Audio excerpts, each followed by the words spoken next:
This week on The Big Byte, America's unwanted computers get a new lease of life in parts of the world they're desperately needed. The crowded canyons of Hong Kong ring to the tune of thousands of low-priced pocket phones. And Thor Heyerdahl has inspired generations of Norwegians who can follow his explorations on new multimedia displays. I'll be reviewing the latest CD game from MediaVision, Critical Path. Hi there, glad you could join us. In this episode, we release the pent-up computer artist in you by looking at painting software in graphic detail.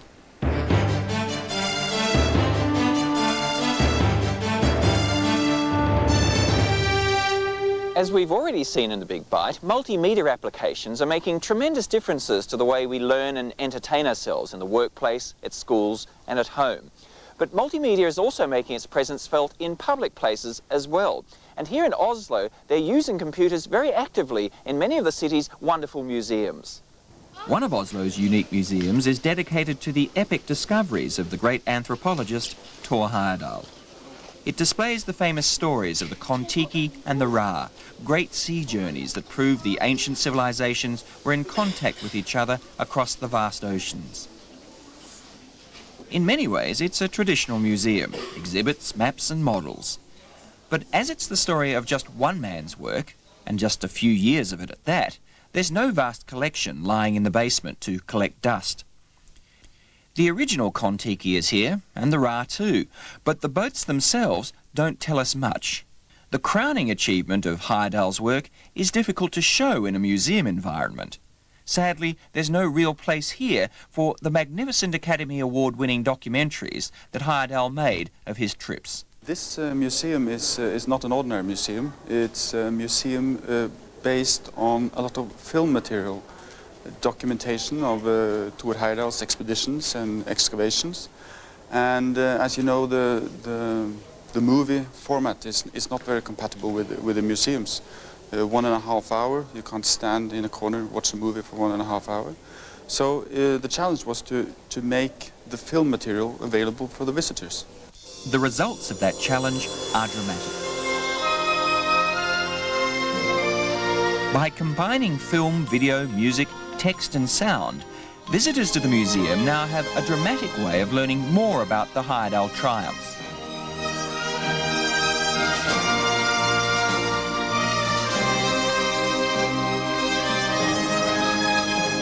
While the great man himself can't be here in person, now he can use a computer to guide visitors through his adventures.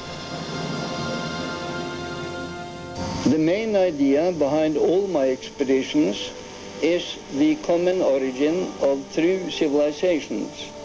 Because from the beginning, man built ocean-going ships.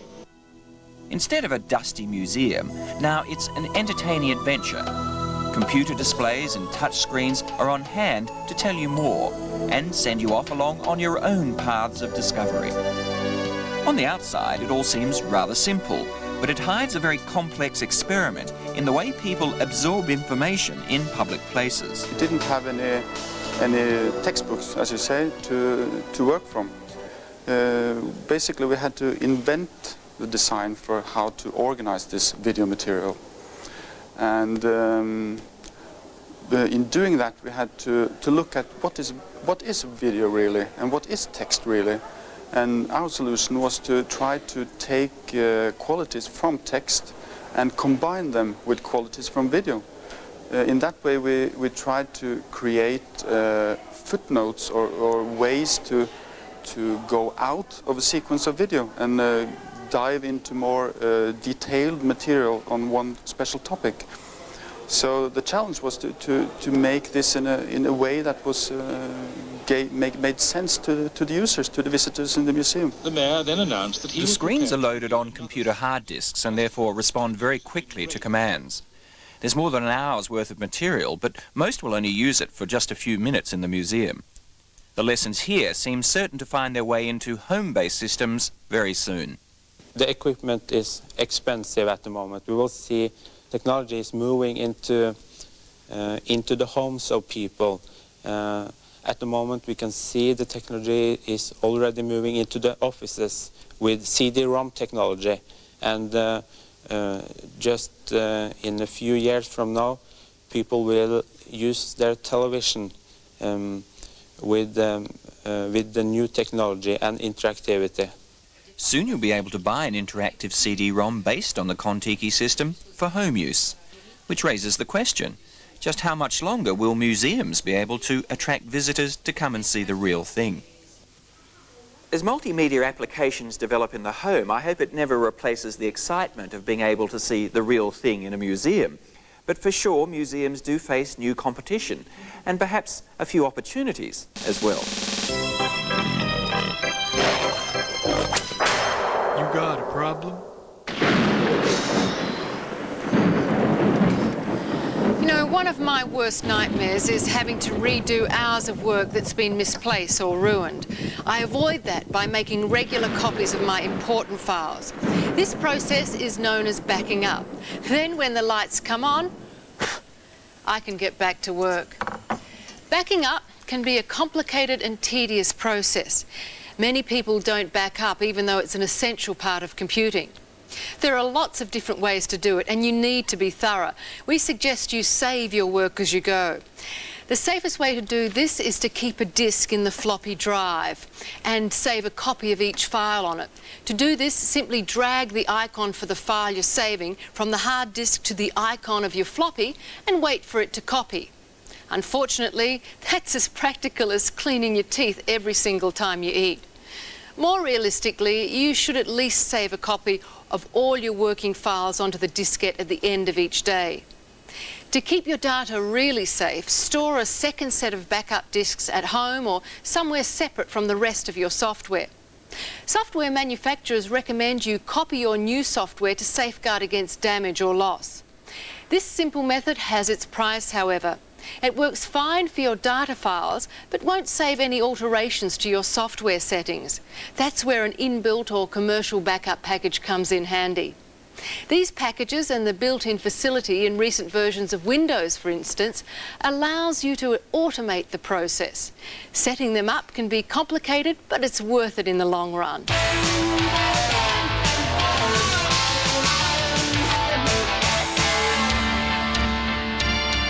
Every year, major companies around the world crush thousands of outdated working computers.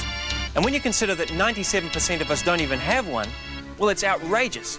The most obvious solution is to take those working computers and to give them to people who really need them. That is the mission of Dr. Alex Randall. All right, stop. Alex runs the East-West Foundation, a non-profit organization supporting worldwide democracy, human rights, and freedom of speech. That's cool. We'll put this to good use. Used computer equipment is collected from corporations and businesses and then assessed by a team of highly skilled technicians. So there's just a fantastic amount of gear here that's waiting for us to work on it. A lot of stuff. Oh, people have been sending it in from companies, individuals. Fantastic. And a great idea? Yeah, it's a fantastic. Gets me up every morning. And I think it gets everybody here up to sit here and realize that, I mean, this is grubby work. It's cut to the chase. It's dirty. These machines are filthy. They come into us busted, keyboards missing parts. And there's an art to taking pieces and reassembling them into working stuff. Alex, why is it important to you to do this work? I believe in this technology. This is the most powerful technology on the planet. And it's appalling to me that organizations that are doing critical work are working with primitive technology. They should not be operating in the paper and pencil era. Computers are generic technology for enhancing human potential, and they should be in the hands of everybody who's doing good work. How does it make you feel to know that large companies are crushing computers, good computers? It's just nauseating. I heard in our first 6 months that we were in business, the Bank of Tokyo in Boston crushed 200 ATs, and I cried. I ran a whole corporation once on 2 of those machines. Those machines aren't stupid. They're not running Windows. They don't do the fanciest graphics. They don't do the latest CD-ROM drives, but that's not the point. That computer in the hands of an organization that's displacing a typewriter, that computer is an awesome amount of computer power. What about the positive aspects, knowing that you're providing computers to people and it's changing their lives? I'm headed to Sarajevo. I'm going to take this machine to Sarajevo, Bosnia, to the newspaper in that city. I'm taking it there because I know it's going to make a difference. And it's an extraordinarily gratifying feeling to know I'm making a difference in the world. I think everybody who works here, everybody in the technical staff, we've got volunteers galore who come here, who put in sweat and hump boxes around the building because this place makes a difference in the world. We've got machines, 5,000 machines placed in over 150 countries around the world. All 50 United States have machines, from the Sioux Indian Nation radio station to the first non-government owned radio station on the continent of Africa. We get gear all over the planet. So how do you know where to send the computers and what areas need them? There's a tremendous amount of work. I've been in the field a dozen times now in Eastern Europe, in the former Soviet Union. My right-arm man, Jack, has been all over Moscow and out into the boondocks of Siberia to log on with modems. I try to find organizations, I try to work with organizations that are going to make one little change, that organization is making a critical difference in its country, and that the addition of another computer will tilt the balance on that organization. I'm looking for those people that are on the cusp. One more machine will make a difference. Now, we've got millions of people watching this. How can we all help you? Send money, PCs, and modems. Send help. I need a warehouse in Australia, and I need a guy who's up on it. I need grantors who help us with the funding. I need people who can help us with worldwide shipping. I need people who can help us find more equipment. I need help with finding the right organizations. Exactly. Okay? But you understand, demand is infinite. Tens of thousands of organizations need these machines. So I don't have a problem with demand. I have a problem with finding worthy organizations to receive it. The input products, the money, the technician time to fix the machines, those are our limiting variables.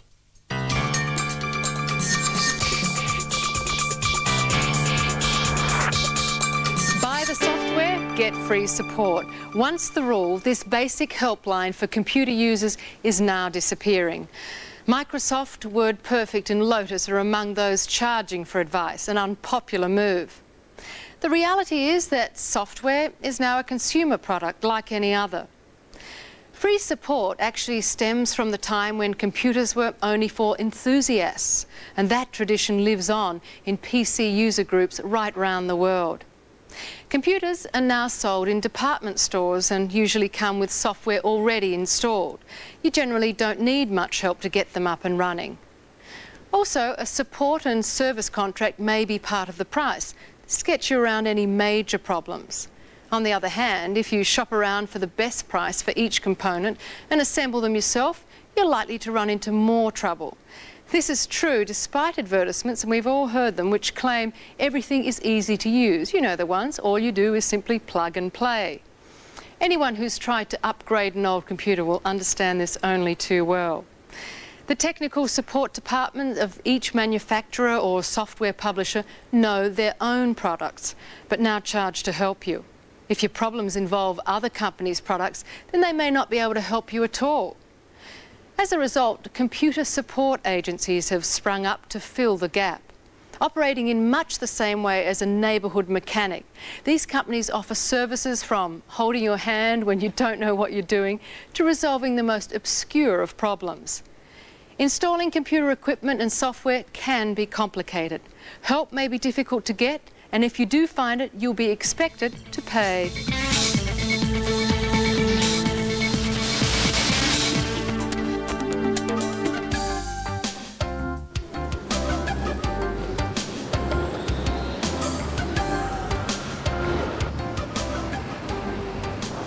Hong Kong is in love with high tech.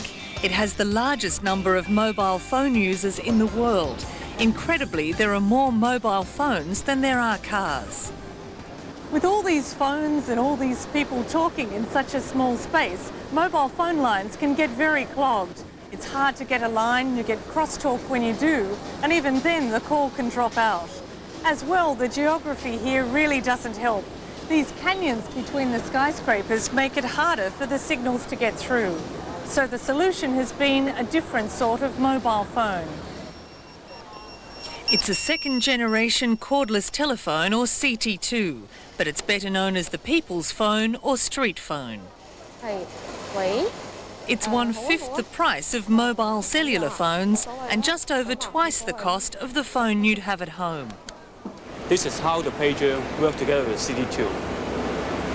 And then people page you, you take out the phone, and then just press a few buttons. You can talk to him directly within a few seconds. And why it's so popular in Hong Kong is because Hong Kong people like to keep in touch with people. CT2 networks are already being used in the United Kingdom, France and mainland China. Manufacturers and marketers say they work best in cities where people spend a lot of time out and about. To make a network like this work, you need a very strong street culture. I'm sure you wouldn't believe it when you drive around, but Hong Kong's only got about 250,000 private cars, and there's 6 million people here. So people to get around use public transport and their feet. And so a lot of the people in Hong Kong spend many hours of their day out of their office and out of their home. On average, our customers spend about 6 hours a day on the street. This is one of the aerials for the CT2 network. While you need to be within 150 metres of one, you don't actually need to see it to make a call. By turning the phone on, you can determine whether you've got a line. So you can make a call from a street, a building, the underground, even a bathtub. The base stations are dotted around Hong Kong, in major commercial centres, ferry terminals, underground stations, cinemas, even hiking trails.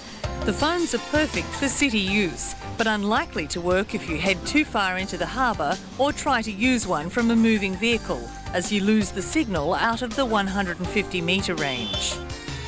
The base stations are fully computerised and log the million calls that come through the CT2 system each week, keeping track of which handset is being used and how long you speak for.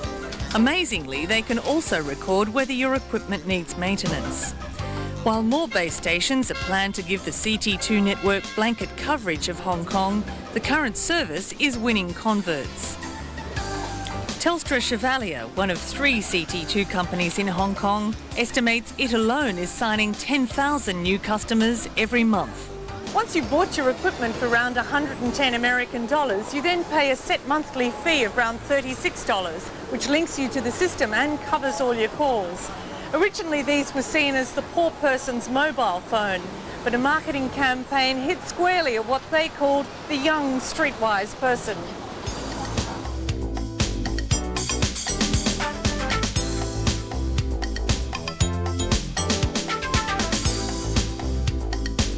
The Hong Kong culture is quite different from the rest of the world. The first thing is the young people in Hong Kong, they're using pager as a quite popular thing. The reason is they can't have the privacy at home because it's so small, talking about a few hundred square feet in Hong Kong. Then they want to keep in touch with his friend, they always want to go out. There is one catch with the CT2 system, and that's that you can only dial out. This year we hope to introduce two-way working. That will mean that you can register your presence at a base station and calls can be directed straight to you. Next year we'd like to extend that so that the actual handset will tell the base station automatically where you are, and that will bring it really towards approaching the functionality of cellular. CT2 does have a very, very strong future in Hong Kong. In fact, by 1997 I'm predicting that about 1 in 6 people will be carrying a CT2. It'll be just like owning a watch. If you want to tell the time, you can look at the public clock, or you can ask someone. But most people buy a watch. If you want to make a phone call when you're out and about, you can use a public phone box, you can go into a restaurant and borrow a phone, but I think what people do is they'll carry one of these cost-effective little CT2 phones as the convenient way of making a phone call when you're on the street. Our current position is that the CT2 is just like having a phone box in your pocket.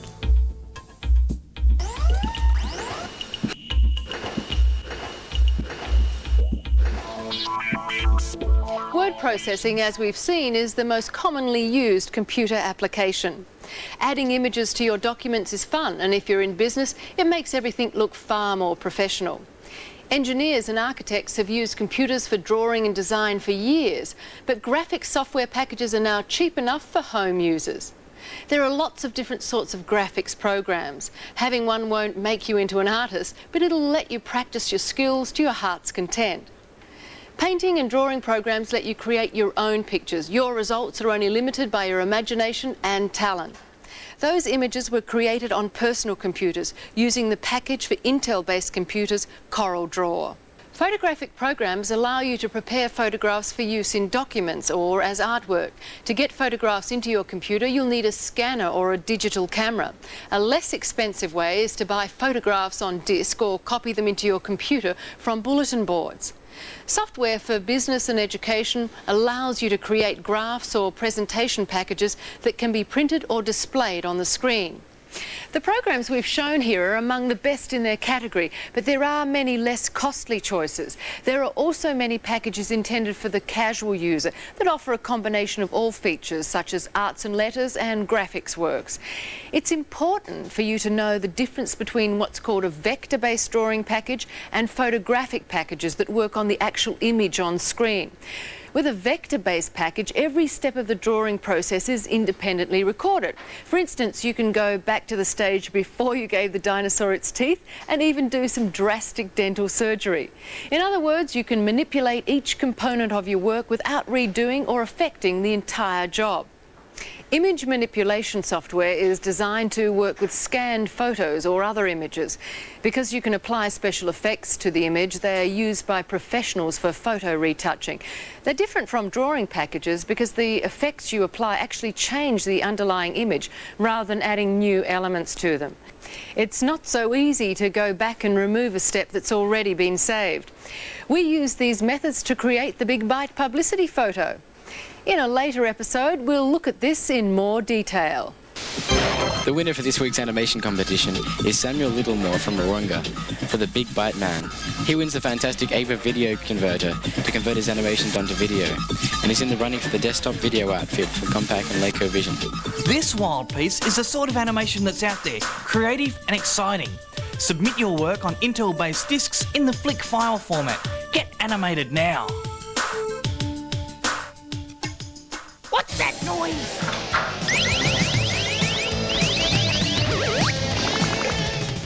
Hello, I'm Hayden, I'm the games reporter for the Big Byte, and today we're going to look at Critical Path, and that's on the IBM CD-ROM.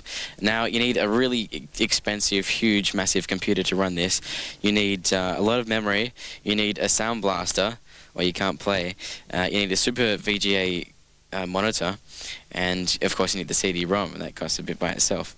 And yeah, it's a huge game. You have to install it. It takes ages to install, and basically it's sort of like a movie, okay, an interactive movie, which is sort of it plays and you interfere and you sort of change it and let it go on its course, and you help this girl called Kat, okay. It's after the Third World War, and it's this girl called Kat, and she has to get through this army building to a helicopter. And you're in the roof, and you can set off these bombs and things around her. So that's how you come into it. And it's the technology that's used for the movie is called QuickTime. It was invented for the Macintosh, but this is QuickTime for Windows on the IBM. So that's how they did it. So it's the action happens in a small little screen at the top here, and everything we see here is either on a security camera or a camera on Kat's head, which looks like this thing that I've got. Okay. Now, when you first start to play, it seems really cool, okay? And it's got really good graphics, the sound is perfect, a stereo sound. But then you see it's a little bit one-dimensional because there's only one path you can follow, and basically you're just watching and you press a button every now and then. There's about 10 times you have to interact, actually. And once you've figured out how to decipher all the puzzles which are in this book, so you have to read this book and that tells you how to do things. Basically, it's a really simple game. It took me 1 day to finish, so that's the bad thing about it. And you can see that they really spent all the memory on the CD on the graphics and the sound, and they didn't devote any time to seeing whether it was actually a fun game to play. So that's why it got really good reviews everywhere else, because they only played it for about an hour probably, and so they thought it was the best game on earth, which it does seem like at first. It's supposed to be interactive, but it's not really. Taking that into consideration, I'd say it's not really worth the money, so I'd have to give it a 3 out of 10 despite the good graphics. Thanks. So, that's 3 out of 10. I'm Hayden. Byte back. I don't understand what's going on here. The program should be easier. Means nothing to me. Sometimes wrong, sometimes right. You know, if they could make it do this as well, and perhaps make it a bit simpler. Next week on The Big Byte, a Vietnam veteran has made fighting computer viruses his life's crusade. Diabetic children in California are learning to use hypodermic needles safely thanks to a video game. The computer literate youth of Budapest are challenging institutions through their keyboards.